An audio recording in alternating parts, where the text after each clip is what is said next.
j'ai entendu sa voix avant même d'atteindre la porte. Un rire, le genre de rire qui ne m'avait pas été adressé depuis des mois, peut-être des années. Léger, haletant, plein de vie. Ma main s'est arrêtée sur la poignée, mes clés pendant encore au bout de mes doigts. J'aimerais juste qu'il cesse d'exister dans ma vie, a-t-elle dit, sa voix baissant d'un ton, quelque part entre le murmure et la confession. Il est comme un bruit de fond. Toujours là, jamais intéressant, il prend juste de la place. Encore des rires, vifs, tranchants. Je me tenais sur le perron de notre maison dans le Vieux-Lyon, portant encore mes chaussures de sécurité, l'odeur des câbles électriques et de la sueur collée à ma chemise. Le soleil de l'après-midi brûlait ma nuque, mais j'avais froid. Un mois de juin à Lyon, 35 degrés, et j'étais glacé. « Julien, tu ne comprends pas » a-t-elle continué. Sa voix était étouffée par la porte que j'avais moi-même repeinte 3 étés plus tôt. Il est tellement ordinaire. Tous les jours se ressemblent. Boulot, dîner, télé, dodo. J'étouffe. J'ai besoin de quelqu'un qui vit vraiment, tu vois, quelqu'un qui me voit. La conversation téléphonique a continué. J'ai entendu son nom 3 fois de plus. Julien. Julien Delarue. Le type qui possédait cette salle de sport haut de gamme sur la presqu'île. Celle avec le bar à jus bio et la salle de méditation. Celui dont elle avait parlé d'un ton désinvolte pendant un dîner il y a 2 mois. Juste un ami du studio, avait-elle dit. J'ai tourné la poignée lentement. La porte s'est ouverte sans un bruit. Camille était recroquevillée sur le canapé, les jambes repliées sous elle, le téléphone collé à l'oreille. Elle a levé les yeux rapidement, son expression lisse, un léger sourire étirant ses lèvres. Un verre de vin était posé sur la table basse, à moitié vide. Elle avait bu. Tu es rentré tôt, a-t-elle dit en couvrant le micro du téléphone avec sa paume. Le chantier s'est terminé plus vite que prévu, ai-je répondu. Ma voix semblait normale, assurée, comme si rien ne venait de se briser en moi. Elle a hoché la tête, reportant déjà son attention sur son téléphone. Ouais, je suis toujours là, a-t-elle dit à Julien. Sa voix changeait quand elle lui parlait. Plus douce, plus animée. Je te rappelle dans quelques minutes. Je suis passé devant elle, j'ai posé ma glacière sur le comptoir, j'ai accroché ma veste près de la porte. Mes mouvements étaient lents, délibérés, chacun d'eux étant un masque pour cacher la fracture qui s'élargissait à l'intérieur de moi. Le salon sentait légèrement son parfum. La marque hors de prix qu'elle prétendait avoir acheté en promotion. J'avais vu le même flacon dans un magazine une fois. 130 €. À l'étage, je suis resté sous la douche et j'ai laissé l'eau frapper ma peau. Assez chaude pour faire mal. Cela n'a pas effacé le son de son rire ni les mots qu'elle avait prononcés. Un bruit de fond. Toujours là, jamais intéressant. J'ai fermé les yeux et je me suis vu tel qu'elle devait me voir. Un ouvrier du bâtiment qui rentrait sale. Un homme qui regardait le rugby au lieu d'aller à des vernissages de galeries d'art. Quelqu'un qui prenait de la place dans une vie devenue trop grande pour lui. J'avais acheté cette maison il y a 4 ans, avant notre mariage. 3 étages en pierres apparentes dans le Vieux-Lyon. Des escaliers étroits. Du parquet massif qui avait besoin d'être restauré. J'avais passé chaque week-end pendant 6 mois à la rendre parfaite. Poncer les parquets à genoux jusqu'à m'en bloquer le dos. Refaire toute l'électricité du 2e étage moi-même. Installer la cuisine qu'elle avait choisie dans un magazine. Des placards que j'avais assemblés un par un pendant qu'elle était au yoga. Cette nuit-là, je suis resté éveillé à côté d'elle. Elle dormait paisiblement, sa respiration douce et régulière. J'ai fixé le plafond et j'ai repensé aux doubles gardes que j'avais enchaînées pour payer l'apport de la maison. Les heures supplémentaires pour lesquelles je m'étais porté volontaire les samedis et dimanches, à tirer des câbles dans des bâtiments commerciaux pendant que les autres gars étaient chez eux avec leur famille. J'avais fait tout ça, pour elle, pour nous. Quelque part vers 3 heures du matin, quelque chose a basculé en moi. La blessure qu'elle avait ouverte ne se refermait pas. Elle durcissait, se calcifiait pour devenir quelque chose de tranchant et d'immuable. Elle voulait que je disparaisse, et j'allais lui donner exactement ce qu'elle souhaitait. Le lendemain matin, je me suis réveillé à 6 heures, comme toujours. J'ai préparé le café, j'ai embrassé son front avant de partir. Elle dormait encore, ses cheveux étalés sur l'oreiller que j'avais acheté parce qu'elle disait que les anciens lui faisaient mal à la nuque. Des oreillers à 60 €. Je me suis souvenu avoir travaillé un jeudi soir pour en couvrir le prix. Sur le chantier, j'ai accompli mes tâches en pilote automatique, tirant des câbles, fixant des boîtes de dérivation, testant des circuits. Mes mains connaissaient le travail. Elles n'avaient pas besoin de mon esprit. Mon esprit était ailleurs, en train de calculer. Gilles, mon chef d'équipe, l'a remarqué vers l'heure du déjeuner. Nous étions assis sur des seaux retournés à l'ombre du bâtiment, mangeant des sandwichs de la boulangerie du coin. « Ça va » a-t-il demandé. « Ouais » ai-je dit. Il m'a observé pendant un long moment. Gilles me connaissait depuis que j'avais 22 ans, à peine sorti de mon apprentissage, apprenant encore à plier des conduits sans les écraser. 20 ans dans le métier lui avaient appris à lire les gens comme il lisait des plans d'architecte. « Si tu as besoin de quoi que ce soit » a-t-il dit. J'ai hoché la tête. « C'est sympa, merci. » Ce soir-là, Camille était dans la cuisine quand je suis rentré. Elle portait encore son pantalon de yoga et un débardeur hors de prix, le genre avec un petit logo qui signifiait qu'elle l'avait payé 3 fois sa valeur. Elle préparait un smoothie. Quelque chose de vert et d'épais qui sentait l'herbe coupée. « Comment s'est passée ta journée » a-t-elle demandé. « Bien » ai-je répondu. « Et la tienne » ? « Oh, tu sais, la routine. J'ai donné un cours ce matin.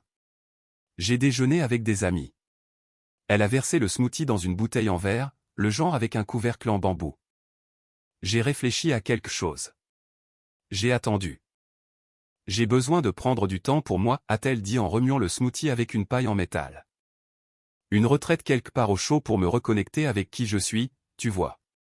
Quand j'ai répondu, j'ai gardé les mains stables autour du verre d'eau que je m'étais servi. Combien de temps ? Peut-être 2 semaines. Mon instructeur m'a parlé d'un endroit incroyable à Bali. Tout est axé sur le bien-être et la découverte de soi. Je pense que ça me ferait vraiment du bien. J'ai bu une gorgée d'eau. Elle avait le goût de la ville, de chlore et de vieilles canalisations. Si tu en as besoin. Elle m'a regardé, surprise. Je pouvais le voir dans ses yeux. Elle s'attendait à de la résistance, à des questions, peut-être même à une dispute. Vraiment ? Tu es d'accord avec ça ? Ce dont tu as besoin, ai-je dit. Ses épaules se sont détendues, elle a souri, et pendant une seconde, j'ai revu la femme que j'avais épousée il y a 6 ans, avant le studio de yoga, avant Julien Delarue, avant qu'elle ne décide que j'étais un bruit de fond dans sa vie. Je savais que tu comprendrais, a-t-elle dit. Elle a tendu le bras et m'a serré la main. Ses doigts étaient froids après avoir tenu le verre de smoothie. C'est pour ça que je t'aime. Tu comprends tout, simplement. J'ai serré sa main en retour. Tu pars quand ? Je pensais à dans quelques jours. J'ai trouvé un bon vol. 2 semaines exactement. Je serai de retour avant même que tu t'en rendes compte. Cette nuit-là, elle a fredonné en faisant la vaisselle. Elle fredonnait vraiment, comme si elle faisait le compte à rebours vers sa liberté. J'étais assis dans mon fauteuil, celui qui s'était moulé à mon corps au fil des années, et je la regardais se déplacer dans la cuisine que nous avions rénovée ensemble. Sauf que ce n'était pas le cas. Je l'avais rénovée. Elle avait juste pointé des photos du doigt. Le lendemain, j'ai pris un congé maladie. La première fois en 3 ans. Gilles n'a posé aucune question. J'ai conduit jusqu'au quartier d'affaires de la Pardieu. Le bâtiment était tout en verre et en acier, le genre d'endroit où tout le monde porte des costumes et marche vite. L'étude de Maître Lefebvre était au 7e étage. La salle d'attente sentait le café, le papier et le produit pour les vitres. De l'art générique sur les murs. Une réceptionniste qui souriait sans chaleur. Monsieur Dubois. Maître Lefebvre est apparu dans l'encadrement de la porte. La quarantaine, tailleur bleu marine, cheveux tirés en arrière. Elle m'a serré la main avec la poigne de quelqu'un qui avait appris que ça comptait. Entrez. Son bureau surplombait le centre-ville. Je pouvais voir les gens marcher en bas, portant des mallettes, parlant au téléphone. Aucun d'eux ne savait ce que j'allais faire. Vous avez dit au téléphone qu'il s'agissait d'un bien immobilier, a-t-elle dit en s'installant derrière son bureau. Dites-moi ce dont vous avez besoin. Je veux vendre ma maison, ai-je dit rapidement. Elle a ouvert un dossier et fait cliquer son stylo. Depuis combien de temps êtes-vous propriétaire ? 4 ans. Le nom de votre femme figure-t-il sur l'acte de propriété ? Seulement le mien. Je l'ai acheté avant notre mariage. Avec l'argent que j'économisais depuis l'âge de 16 ans. Chaque fiche de paie de mon apprentissage, j'en mettais la moitié de côté. 5 ans à vivre dans un studio avec une plaque chauffante et un lit escamotable. Maître Lefebvre a pris une note. Je peux avoir les papiers prêts pour demain. À quelle vitesse cela peut-il se vendre? Elle a tapoté son stylo contre le dossier. Dans ce marché, dans le Vieux-Lyon? Une semaine, peut-être 2 en passant par un marchand de biens. Les acheteurs au comptant agissent vite. J'ai hoché la tête une fois. La décision était déjà prise. Elle avait été prise au moment où j'avais entendu Camille rire de moi à travers la porte. Ce n'était que de la paperasse. C'était juste pour rendre ça réel. Je vais devoir vérifier le titre de propriété et m'assurer de l'absence de servitude, a continué Maître Lefebvre. Si tout est en règle, nous pouvons mettre en vente d'ici la fin de la semaine. J'ai un photographe qui peut passer demain. C'est parfait. Elle a fait glisser un contrat sur le bureau. Ceci m'autorise à agir en votre nom. Rien de plus contraignant pour aujourd'hui. J'ai lu chaque mot. Mes yeux se sont arrêtés sur des termes comme irrévocable, mandat exclusif et vente de propriété. Chacun d'eux donnait l'impression de retirer un clou de ce que j'avais moi-même martelé. Mais j'ai signé. Mon nom semblait étrange sur la ligne, comme si c'était l'écriture de quelqu'un d'autre. De là, j'ai conduit jusqu'à la presqu'île, au cabinet d'un avocat. L'ascenseur était plein de gens en tenue de ville décontractée. Tous fixaient leur téléphone. Personne ne se regardait. Je me suis demandé si certains d'entre eux faisaient semblant que leur vie allait bien alors que tout s'effondrait. Le bureau de Maître Moreau offrait une vue sur la colline de Fourvière. Par la fenêtre, je pouvais voir la basilique dominer la ville. La statue dorée était censée veiller sur Lyon. Moreau était plus jeune que ce à quoi je m'attendais. Début de la quarantaine, costume cintré, lunettes à monture métallique. Il est allé droit au but. J'ai apprécié ça. Pas d'enfant, a-t-il demandé. Non, elle a toujours dit qu'on attendrait. Jusqu'à quand? Je n'en ai jamais rien su. Il s'est avéré que nous attendions qu'elle trouve quelqu'un de mieux. Bien commun? La maison est à mon nom, les voitures sont à mon nom, les comptes bancaires sont séparés. Il a pris des notes sur un bloc-notes jaune. C'est un divorce qui peut aller relativement vite étant donné les circonstances et l'absence d'enfants ou de biens immobiliers en commun. La requête initiale, je peux la déposer cette semaine. La question est de lui signifier les papiers. Quand sera-t-elle disponible? Elle part pour Bali mercredi. Pour 2 semaines. Un timing parfait, en fait. Nous déposons la demande pendant son absence. Nous lui faisons signifier par huissier à son retour. Ou nous pouvons faire la signification à l'adresse de sa mère si vous préférez. Il a levé les yeux vers moi. Je dois vous demander, êtes-vous sûr de vous? J'ai repensé à la voix de Camille au téléphone.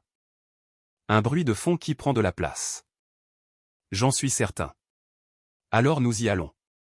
J'aurai besoin de quelques informations pour le dossier. Il a sorti un formulaire. Ceci me donne l'autorisation de vous représenter. J'ai apposé une autre signature. Un autre morceau de ce mariage réduit à de l'encre sur du papier. C'était étrange de voir comment 6 années devenaient des cases sur un formulaire. Date du mariage, date de séparation, actif et passif. Tout cela compressé dans des lignes et des cases à cocher. Quand j'ai quitté le bureau de Moreau, le soleil de l'après-midi m'a frappé en plein visage. Je me suis tenu sur le trottoir et j'ai laissé la chaleur pénétrer ma peau. Les gens passaient en courant. Une femme poussait une poussette. Un homme en cravate desserrait son col. Des pigeons se battaient pour un morceau de pain près d'une poubelle. La décision ne flottait plus dans mon esprit. C'était réel. Enregistré, mis en mouvement. Il n'y avait plus de retour en arrière possible. Le mercredi matin est arrivé vite. Je me suis réveillé à 5 heures, j'ai préparé le café, j'ai chargé les valises de Camille dans l'Audi. 2 sacs neufs, du cuir cher, avec les étiquettes encore attachées. Elle avait fait du shopping. J'avais remarqué les débits sur la carte de crédit. 700 € dans une boutique chic du centre-ville. Le trajet jusqu'à l'aéroport de Lyon-Saint-Exupéry a été silencieux. Camille était assise sur le siège passager, faisant défiler l'écran de son téléphone, fredonnant à voix basse. La même mélodie sans queue ni tête qu'elle fredonnait depuis des jours. Les sièges en cuir de l'Audi sentaient le produit d'entretien que j'avais appliqué le mois dernier. Une odeur de voiture neuve, même si elle avait 2 ans. J'avais travaillé 60 heures par semaine pendant 8 mois pour me payer cette voiture. Chaque samedi, chaque dimanche, à tirer des câbles sur le projet d'un hôpital en banlieue, à suspendre des conduits jusqu'à ce que mes épaules hurlent de douleur. Ne m'attends pas trop le soir, a dit Camille alors que nous nous insérions sur l'autoroute. Je vais être tellement occupé à me retrouver. Prends ton temps, ai-je dit. Elle m'a jeté un coup d'œil. Tu es vraiment d'un grand soutien par rapport à ça. Je l'apprécie. Je veux que tu sois heureuse et je le pensais vraiment. Je voulais qu'elle soit heureuse, mais pas avec mon argent, dans ma maison, au volant de ma voiture pendant qu'elle riait de moi avec son petit ami. Au terminal, je me suis arrêté aux départs internationaux. Je l'ai aidée avec ses bagages, soulevant les sacs lourds sur le trottoir. Elle avait fait ses valises comme si elle déménageait, pas comme si elle partait en vacances. Tu as tout, ai-je demandé. Passeport, chargeur de téléphone. C'est bon. Elle s'est penchée et a embrassé ma joue. Ses lèvres étaient froides et sèches. Tu vas me manquer. Le mensonge planait entre nous comme un troisième passager. Fais bon voyage, ai-je dit. Elle s'est éloignée sans se retourner. Ses talons claquaient contre le sol, vifs et rythmés. Je l'ai regardée disparaître à travers les portes coulissantes en verre, tirant ses bagages de luxe derrière elle. Je ne suis pas parti. Je me suis garé dans le parking, j'ai mis des pièces dans l'horodateur et je suis retourné à l'intérieur. J'ai trouvé un siège près des fenêtres surplombant le contrôle de sécurité. Camille était déjà dans la file d'attente, son téléphone à la main, envoyant un SMS à quelqu'un, probablement Julien. 20 minutes plus tard, il est apparu. Julien Delarue était exactement tel que je l'avais imaginé. Grand, en forme, une coupe de cheveux qui coûtait cher. Il portait un pantalon en lin et une chemise blanche boutonnée, sortie du pantalon, des lunettes de soleil de créateur relevées sur la tête. Le genre de type qui avait l'air de n'avoir jamais travaillé un seul jour de sa vie. Le genre qui conduisait une Tesla et faisait du pilate. Il s'est dirigé tout droit vers Camille. Elle s'est illuminée en le voyant. Vraiment illuminée. Tout son visage a changé. Elle a passé ses bras autour de son cou et l'a embrassé. Pas un baiser amical, pas un baiser volé, un baiser qui disait qu'ils avaient déjà fait ça avant. J'ai regardé les mains de Julien glisser vers le creux de son dos. Je les ai regardés rire ensemble. Je les ai regardés marcher vers la file de sécurité comme un couple, comme s'ils ne se cachaient pas, comme si c'était normal. Je suis resté assis là pendant 20 minutes après leur disparition. J'ai regardé l'endroit où ils s'étaient fondus dans le flot des passagers. Puis je suis retourné au parking, je suis monté dans ma fourgonnette Peugeot de chantier et j'ai commencé à passer des coups de fil. Le photographe est venu à la maison cet après-midi-là. Un jeune gars d'une vingtaine d'années, portant 3 appareils photo et un trépied. J'avais déjà fait le ménage, enlevé les photos des murs, emballé tout ce qui était trop personnel. La maison devait ressembler à un bien immobilier, pas à un foyer. Il a passé 2 heures à photographier chaque angle, la façade en pierre, les escaliers étroits, la cuisine avec ses placards chers, la chambre où j'avais porté Camille pour franchir le seuil le soir de nos noces. Dès le soir même, l'annonce était en ligne. 485 000 €. J'en avais payé 380 000 des années auparavant. Le marché m'avait été favorable. Je me suis demandé si Camille savait ce que valait la maison maintenant. Probablement pas. Elle n'avait jamais posé de questions sur l'argent, elle se contentait de le dépenser. J'ai marché à travers les pièces qui semblaient vides et je me suis souvenu de la cuisine où je lui avais appris à préparer la sauce tomate de ma grand-mère. Elle l'avait fait brûler la première fois, riant alors que la fumée remplissait la pièce.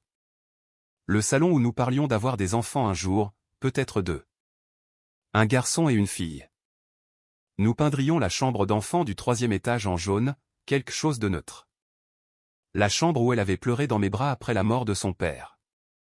Où je l'avais serrée contre moi toute la nuit en promettant de ne jamais la quitter. Chaque souvenir ressemblait à un bleu maintenant. La preuve de quelque chose qui n'avait existé que pour moi. Les visites ont commencé le lendemain.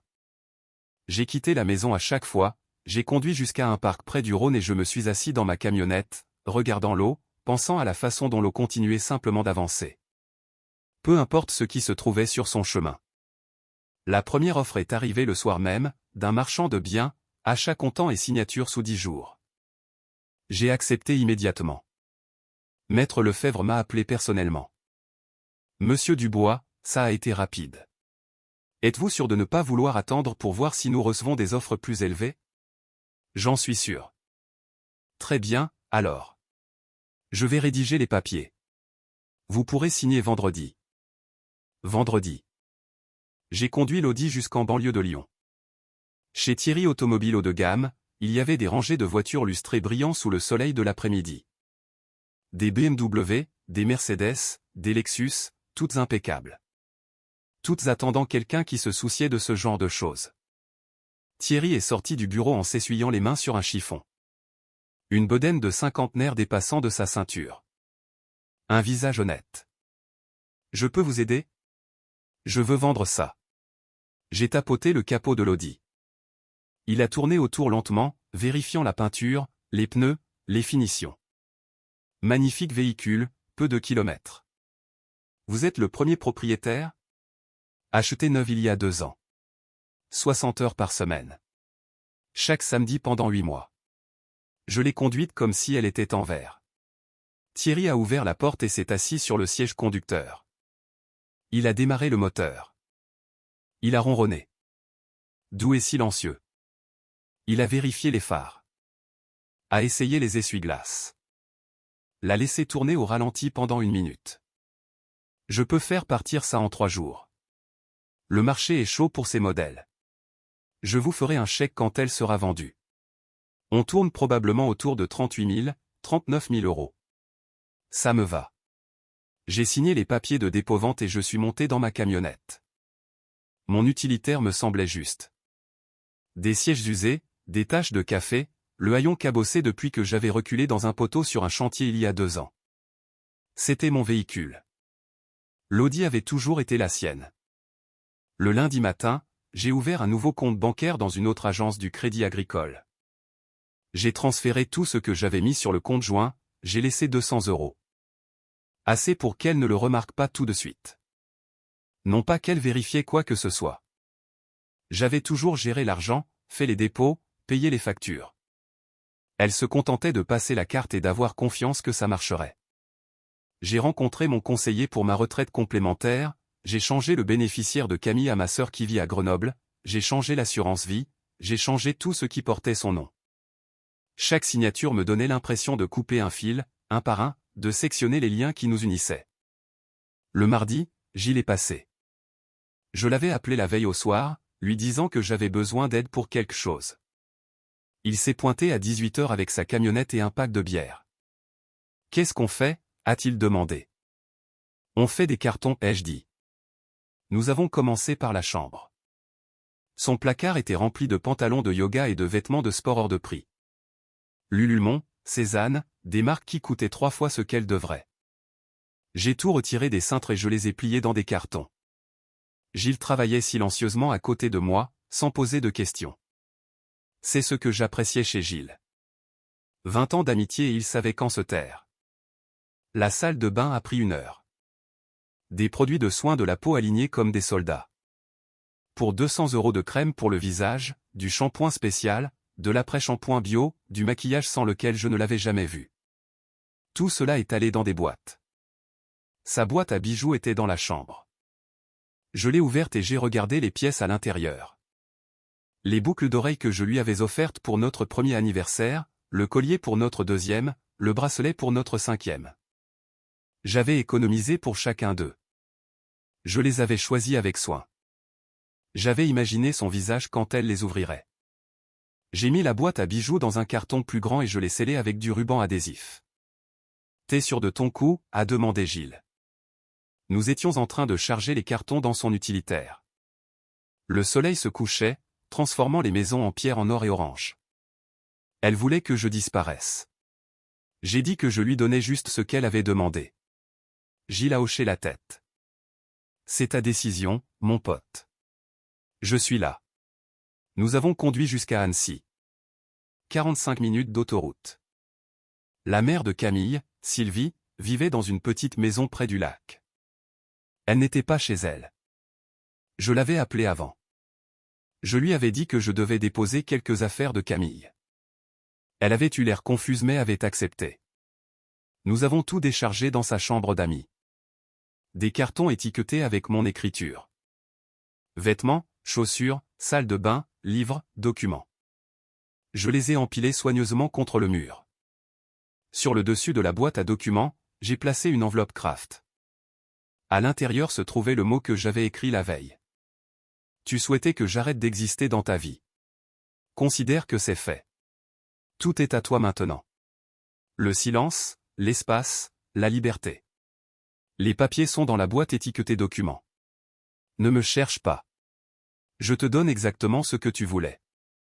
Thomas. J'ai plié le mot et je l'ai placé sur le dessus des papiers du divorce que Maître Moreau avait préparé. J'ai scellé l'enveloppe.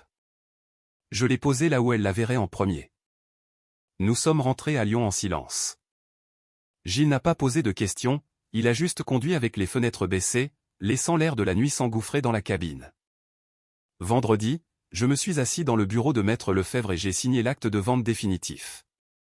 L'acheteur en face était un investisseur froid et rapide. Il n'était pas tombé amoureux de la maison, c'était juste un placement. J'ai souri, je lui ai serré la main et je lui ai souhaité une bonne journée. Le virement a été effectué cet après-midi-là.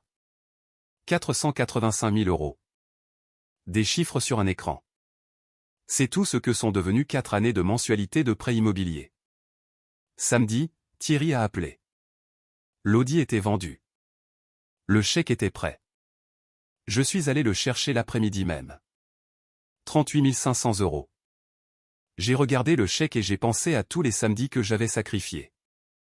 À tous les dimanches, au projet d'hôpital en banlieue, à suspendre des conduits sous une chaleur étouffante. À rentrer à la maison si fatigué que je pouvais à peine prendre une douche. Tout ça pour une voiture qu'elle avait conduite pour rejoindre son amant. Dimanche, j'ai fait mes propres bagages. Mes outils sont allés dans leur caisse. Mes vêtements dans des sacs de sport. Quelques livres. Les photos de mes parents, tous deux décédés maintenant. Partis avant de pouvoir voir le mariage de leur fils s'effondrer. Tout ce que je possédais tenait à l'arrière de ma camionnette. J'ai traversé la maison une dernière fois. Le parquet massif que j'avais restauré moi-même, à genoux pendant des semaines jusqu'à me bloquer le dos. Les placards de la cuisine que j'avais installés un par un. Les câbles que j'avais fait passer dans les murs, en m'assurant que tout était aux normes, en m'assurant que c'était sécurisé. Mais pas résonné dans les pièces vides. La maison donnait déjà l'impression d'appartenir à quelqu'un d'autre. L'investisseur allait la diviser en appartements. Il la remplirait de locataires bruyants et ne penserait probablement jamais au gars qui avait tout construit pour une femme qui souhaitait qu'il cesse d'exister. J'ai verrouillé la porte pour la dernière fois et j'ai glissé les clés dans la boîte aux lettres pour le nouveau propriétaire. Le lundi matin à 4 heures, j'ai quitté Lyon.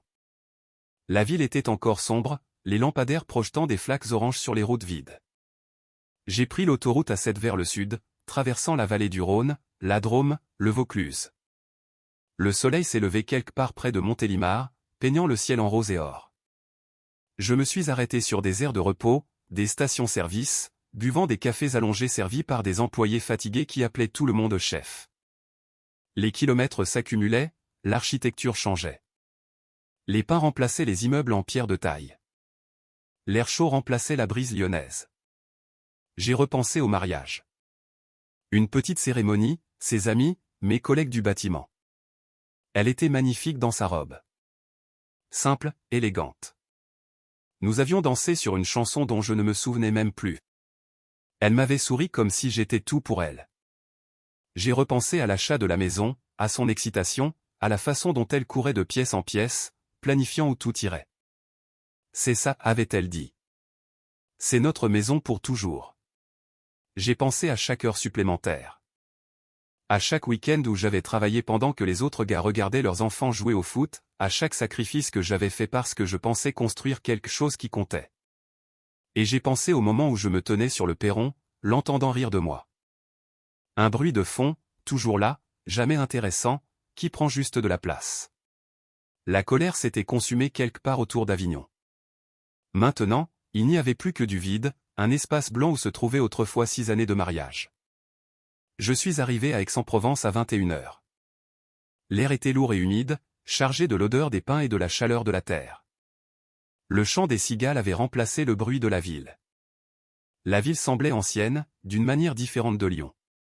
Plus lente, comme si elle en avait assez vu pour savoir que rien n'avait vraiment d'importance. Je me suis enregistré dans un appart-hôtel près du centre. La chambre sentait les produits d'entretien et la vieille moquette. J'ai posé mes sacs sur le lit, j'ai sorti mon téléphone et j'ai résilié mon ancien numéro. Je l'ai déconnecté complètement, j'ai acheté un nouveau téléphone le lendemain matin avec un numéro de la région. Une rupture nette. Dès le mardi après-midi, j'avais trouvé un appartement près du cours Mirabeau, au 2e étage d'un vieil immeuble avec de hauts plafonds et des fenêtres qui donnaient sur des platanes. La propriétaire était une femme âgée qui ne posait pas beaucoup de questions. J'ai payé le premier mois et la caution en espèces. J'ai signé un bail d'1 an, j'ai emménagé le soir même. Tout ce que j'avais construit était derrière moi. Tout ce qui était devant moi était une page blanche. J'ai contacté le réseau des artisans locaux le mercredi matin. Les électriciens qualifiés peuvent toujours trouver du travail. J'avais mes attestations, mes certifications, des références solides de Lyon. Ils avaient du travail, des bâtiments commerciaux, une nouvelle construction dans le centre. Je pouvais commencer jeudi. Le jeudi, je suis allé travailler. Le chantier était un nouvel hôtel de luxe en construction. Du verre et de l'acier moderne. Rien à voir avec les pierres apparentes de Lyon. L'équipe était bonne, professionnelle. Ils n'ont pas demandé d'où je venais ni pourquoi. Dans le bâtiment, on apprend à ne pas poser de questions. Le vendredi après-midi, mon téléphone a sonné. Nouveau numéro, nouveau téléphone. Mais Sylvie m'avait trouvé d'une manière ou d'une autre. Je n'ai pas répondu. Elle a laissé un message vocal. Thomas, c'est Sylvie. Camille est rentrée aujourd'hui. Elle est ici chez moi. Elle est hystérique. Elle a besoin de te parler. S'il te plaît, rappelle, s'il te plaît. Je l'ai supprimé sans écouter la suite. Le samedi matin, un autre message vocal. Celui-ci venait de Camille. Sa voix était éraillée, brisée, à peine reconnaissable. Thomas, s'il te plaît, rappelle-moi. Je ne comprends pas. La maison, la voiture, il n'y a plus rien. Tu es parti, s'il te plaît. Je ne le pensais pas. Tu dois savoir que je ne le pensais pas, appelle-moi, s'il te plaît. J'ai supprimé celui-là aussi. Le dimanche, je me suis promené dans la ville. La grande fontaine de la Rotonde projetait de l'eau dans l'air chaud. Des familles étaient assises sur les terrasses. Des couples promenaient leurs chiens. De vieux hommes jouaient à la pétanque à l'ombre des platanes. Je me suis assis sur un banc et j'ai regardé les gens passer. J'ai pensé à Camille. Je me suis demandé si elle était encore chez sa mère. Je me suis demandé si Julien était avec elle. Probablement pas. Les types comme Julien ne restent pas dans les parages quand les choses se compliquent. Ils sont là pour les côtés amusants, les voyages à Bali, les dîners chics, pas pour les lendemains de crise. J'ai repensé à la maison, à l'investisseur. Il devait être en train de calculer sa rentabilité locative à l'heure qu'il est. J'ai pensé à l'Audi. Quelqu'un la conduisait, profitant des sièges en cuir, du moteur silencieux. Il ne savait rien des semaines de 60 heures, du projet d'hôpital, des samedis que j'avais sacrifiés. Et j'ai pensé aux souhaits de Camille. J'aimerais juste qu'il cesse d'exister dans ma vie. Elle avait obtenu exactement ce qu'elle voulait. J'avais cessé d'exister, pas mort, pas détruit, juste parti, effacé de la vie qu'elle avait prise pour acquise. La différence, c'est qu'elle n'avait pas compris ce que cela signifiait. Elle voulait l'idée de mon absence, la liberté, l'espace. Elle n'avait pas réalisé que mon absence emporterait tout ce que je fournissais avec elle. La maison que j'avais achetée, la voiture pour laquelle j'avais travaillé, la stabilité que j'avais construite, le dévouement que j'avais offert, tout cela avait disparu parce qu'elle ne pouvait pas le voir pendant que c'était là. J'ai sorti mon téléphone et j'ai regardé les messages vocaux. 7 maintenant, 3 de Sylvie, 4 de Camille. Je n'en ai écouté aucun. Je savais ce qu'il dirait. Comment as-tu pu? Reviens. Je ne le pensais pas. On peut arranger ça. Mais il n'y avait rien à arranger. Elle avait fait son choix. Au moment où elle avait appelé Julien, au moment où elle avait ri de moi, au moment où elle avait dit qu'elle souhaitait que j'arrête d'exister, je l'avais simplement prise au mot. Le lundi matin, Sylvie a rappelé. Cette fois, j'ai décroché. Je ne sais pas pourquoi. Peut-être que je voulais l'entendre. Que je voulais la confirmation que tout cela s'était vraiment produit. Thomas, a-t-elle dit. Sa voix était tendue. En colère. Qu'est-ce que tu as fait? Ce qu'elle a demandé, ai-je dit. Elle est dévastée. Elle pleure depuis 3 jours d'affilée. Elle ne peut ni manger, ni dormir. Elle a besoin de toi. Non, ai-je dit, elle a besoin de Julien Delarue. Elle avait besoin de 2 semaines à Bali. Elle avait besoin de se libérer du mari ennuyeux qui n'était pas assez bien pour elle. Silence à l'autre bout de la ligne. Puis, plus doucement. Elle m'a dit ce qu'elle a raconté. Elle ne le pensait pas, Thomas. Tu sais très bien qu'elle ne le pensait pas. Elle le pensait assez pour le dire. J'ai regardé un oiseau se poser sur la rambarde du balcon. Une petite chose brune. Elle le pensait assez pour planifier des vacances avec lui. Elle le pensait assez pour se moquer de moi. Le mariage, c'est du travail, a dit Sylvie. On ne baisse pas les bras comme ça. Je n'ai pas baissé les bras. Je lui ai donné ce qu'elle voulait. La maison, Thomas. La voiture. Tout. Comment as-tu pu? La maison était à moi. Je l'ai achetée avant notre mariage. La voiture était à moi. Je l'ai méritée. J'ai mérité tout ça. Elle n'a fait qu'y vivre et a décidé que ce n'était pas suffisant. Où es-tu? A demandé Sylvie. Parti, ai-je répondu. Comme elle le souhaitait. J'ai raccroché et j'ai bloqué le numéro. Ce soir-là, je me suis assis sur mon balcon et j'ai regardé le soleil se coucher à travers les platanes. La brise faisait frissonner les feuilles. Quelque part au bout de la rue, quelqu'un jouait de la musique. Du jazz, peut-être, quelque chose de lent et de triste. J'ai imaginé Camille fouillant dans les cartons chez sa mère, ouvrant la boîte de documents, trouvant l'enveloppe Kraft, lisant le mot, lisant les papiers du divorce. Comprenant enfin que je ne reviendrai pas. Je l'ai imaginé appelant mon numéro et tombant sur le message automatique. Ce numéro n'est plus attribué.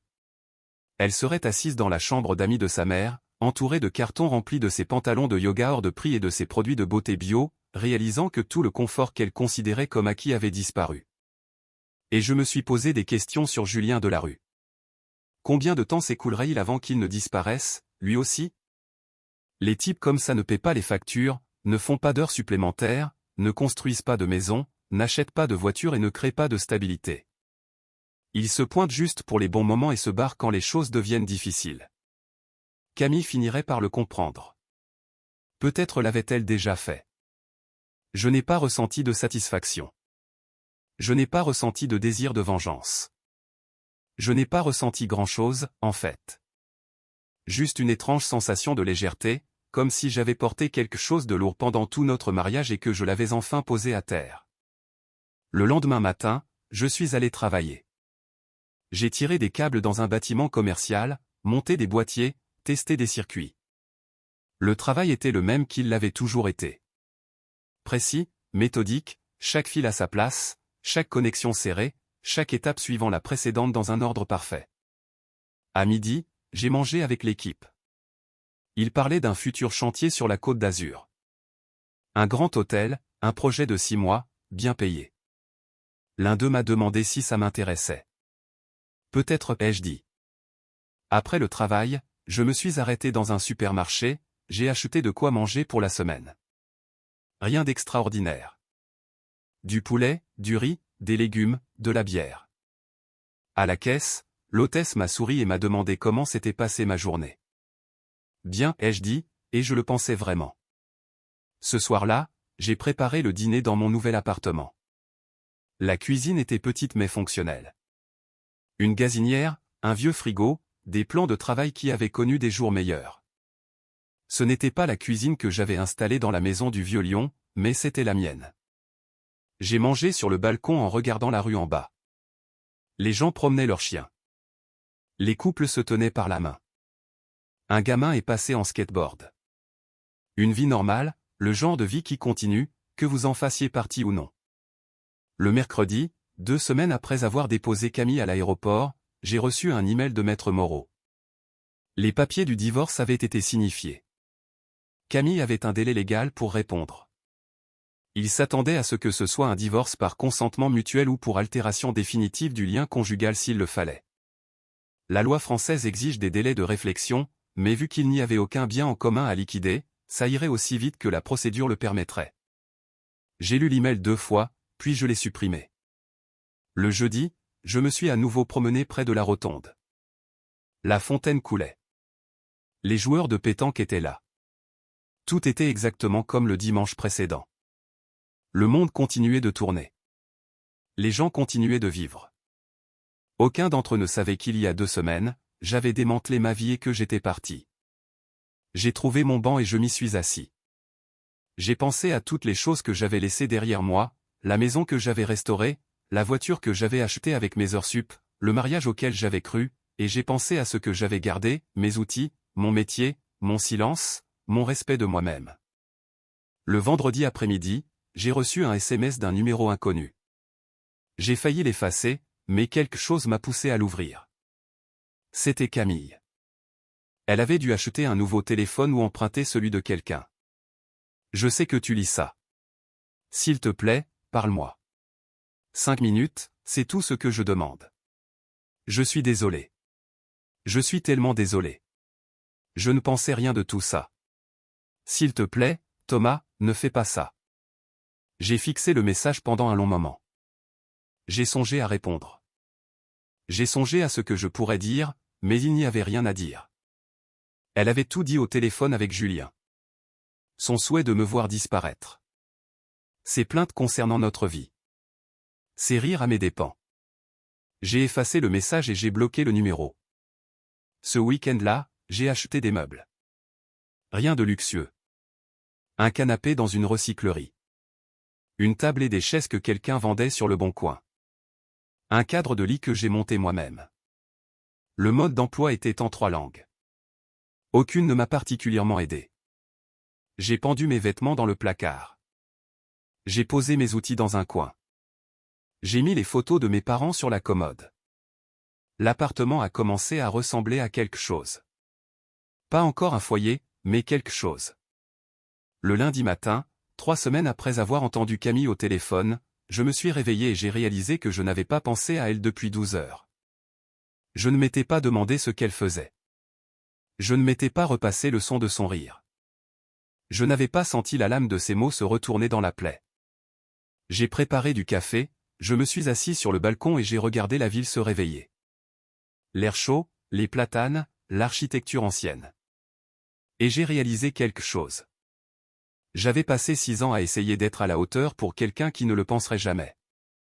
6 ans à faire des heures supplémentaires, à acheter des maisons, à rénover des cuisines, à installer des placards, à poncer des parquets.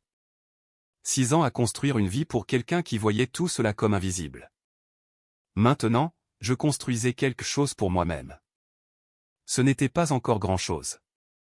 Un petit appartement, un nouveau travail, une ville où personne ne connaissait mon nom. Mais c'était à moi. Chaque élément, les meubles que j'avais choisis, la nourriture que j'avais achetée, le travail que je faisais, le silence que je gardais. Camille avait souhaité que j'arrête d'exister dans sa vie. Et j'avais exaucé ce vœu avec une précision qu'elle n'aurait jamais pu imaginer. Elle voulait l'absence. Elle a obtenu l'effacement. Elle voulait la liberté. Elle a obtenu l'abandon. Elle voulait de l'espace. Elle a obtenu le vide. Et j'ai obtenu quelque chose, moi aussi. Je m'en suis sorti. Je ne sais pas ce qui est arrivé à Camille après ça. Je n'ai jamais rappelé. Je n'ai jamais répondu. Je n'ai jamais regardé en arrière. Sylvie a laissé un dernier message vocal une semaine plus tard. Quelque chose à propos de Camille qui emménageait chez elle. Quelque chose à propos d'une thérapie. Je l'ai effacé sans l'écouter jusqu'à la fin. Certaines personnes passent leur vie entière à souhaiter des choses qu'elles ne comprennent pas. Camille souhaitait que j'arrête d'exister dans sa vie. Et j'ai exaucé ce vœu d'une manière si littérale qu'elle ne l'avait jamais anticipé. Elle a eu sa liberté, son espace, son silence, et j'ai eu les miens. La différence, c'est que je sais quoi en faire. Elle voulait que je parte, et maintenant je le suis, pas mort, pas détruit, juste parti, effacé de la vie qu'elle considérait comme acquise. J'espère qu'elle est heureuse dans tout ce vide. J'espère que Julien Delarue remplit l'espace où je me tenais autrefois, paie les factures que je payais, l'écoute parler de son parcours, de son évolution et de son moi authentique. J'espère qu'elle ne réalisera jamais que le bruit de fond dont elle se plaignait était en réalité le son de quelqu'un qui l'aimait, parce que j'en ai fini d'exister dans sa vie. Alors, qu'est-ce que tout cela signifie réellement pour vous? Voici notre avis. Cette histoire me rend tellement dingue parce qu'ils ont tous les deux tort et agissent comme s'ils avaient raison. Camille est évidemment terrible. Tromper, mentir, se moquer de son mari. C'est répugnant. Mais Thomas n'est pas une pauvre victime innocente. Il est froid comme la glace. Il a entendu une seule conversation téléphonique. Une seule. Au lieu de la confronter ou de poser des questions, il passe en mode destruction, vend la maison, demande le divorce, change de région, tout en faisant semblant que tout va bien. C'est effrayant. Ce n'est pas un cœur brisé. C'est une vengeance calculée. Ouais, peut-être qu'elle méritait d'en subir les conséquences. Le divorce. Absolument. Mais il a exploité des failles juridiques pour la laisser avec absolument rien pendant qu'elle était à l'étranger. Il s'est servi du fait que son nom était sur tous les papiers pour la détruire financièrement. Ce n'est pas de la justice. C'est de la cruauté. Mais Camille, tu n'as pas le droit de pleurer maintenant. Tu as littéralement souhaité qu'il cesse d'exister dans ta vie. Et après, tu es choqué quand il le fait. Tu voulais qu'il disparaisse. Tu l'as eu. Tu ne peux pas humilier quelqu'un et t'attendre à ce qu'il reste dans les parages. En résumé, c'est une femme infidèle et lui est vindicatif. Elle l'a pris pour acquis et il s'en est servi comme d'une arme. Aucun des deux ne sait comment se comporter dans une relation d'adulte. Ce n'est pas une histoire d'amour.